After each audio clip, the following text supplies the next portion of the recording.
module, my module 2 project is titled Cuban American Culture because this is the culture I most identify with and is one that I can speak very clearly of. The following clips of pictures and explanations that I will be giving will further give in detail what my presentation is all about.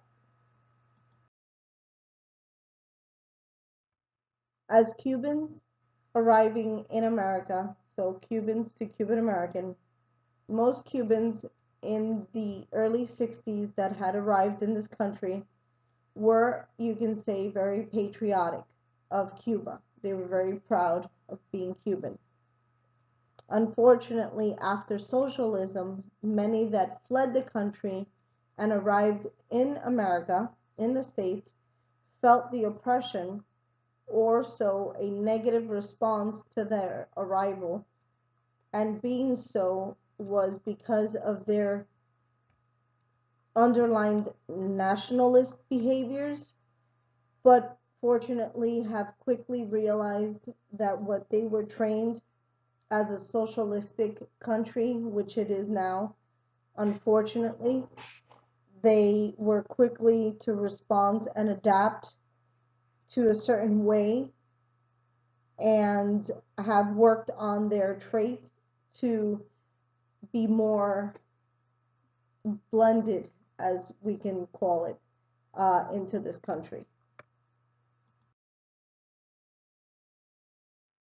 When it comes to family, although you may be biologically formed, it is a way of culture. Culture is learned, as we all know, and shared through belief systems. One major belief system is that we never leave our elderly behind.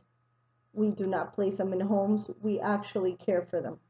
This picture is a few years old. It's my children with my grandparents, so it's technically their great grandparents.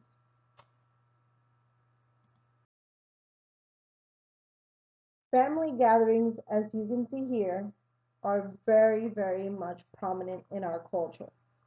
We quickly adapt and form a festivity to celebrate anyone. In this picture on the left here, you find my husband with a guitar and my once removed uncle. I want to explain and expand on nuclear families. It is a kinship group consistent of parents and children only as Americans. However, on the other hand, you will soon notice that my husband is very comfortable with my once removed uncle. And as we have reviewed, this to me is a privilege that we do not categorize our family. Family is family.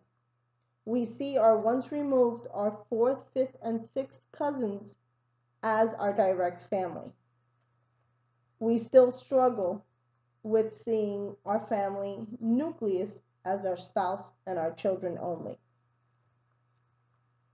The adaptive culture we see and feel in today's day stems from being very family orientated, and we continue to have an adaptive cultural behavior where Cuban Americans continue the health and well-being of society considered its most important. On the right, we have a traditional staple that we have not gotten rid of, and it's el turrón, which is a nutty bar per se. We don't serve apple pie for our holidays, but we do keep this tradition. We do play music at our festivities and we drink, which may not be seen normal or correct in other cultures.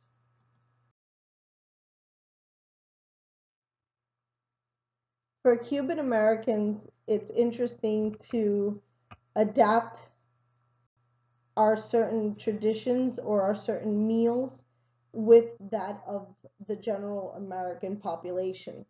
We do still roast our traditional pig, whether it's Christmas, Thanksgiving, a birthday party, or any sorts of celebration. And though this may not be a tradition in other religious groups or cultures, you can use this as a great example of ethnocentrism because we know that pork is not a staple anywhere, just anywhere. However, it is very common for us. In the middle, you see a fish. While adapting to many parts of our culture, you can see that we don't customarily catch and release as a sport, but we catch and we eat. And that is a learned behavior because of the hunger and the necessity most Cubans go through after the socialism. And to the right are just some staple common items you see in a Cuban household. Our holidays are very much blended. You can see that we celebrate Halloween as an American tradition, and we celebrate Santa Claus and Christmas, but we've also kept our own traditions of celebrating Three Kings Day. This is a behavior that has been learned because it's a traditional aspect of our lives.